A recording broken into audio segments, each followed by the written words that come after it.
about returning to the 1960s when my uncle was president,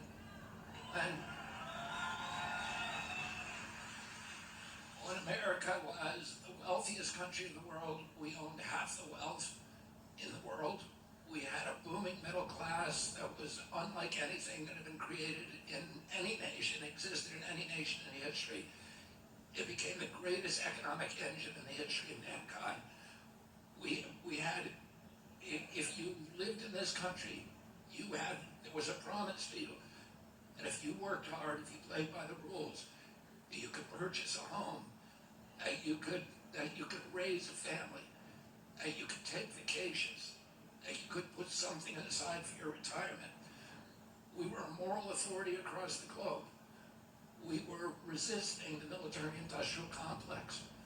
My uncle kept all American soldiers out of war. He never sent a combat troop abroad to die or to fight.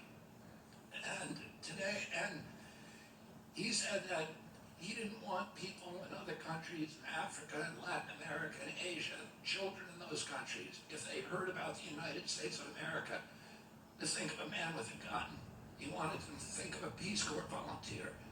He wanted them to think of the Alliance for Progress, USAID, the Kennedy Milk Program, these programs in which the U.S. projected an economic power abroad rather than military power, where we were raising up, we were end-running the oligarchies, the military juntas in those countries, and we were helping the poor in those countries to lift themselves up and create their own middle class, which is the only basis for a stable democracy. My uncle said that the primary job of a president of the United States was to keep our country out of war. That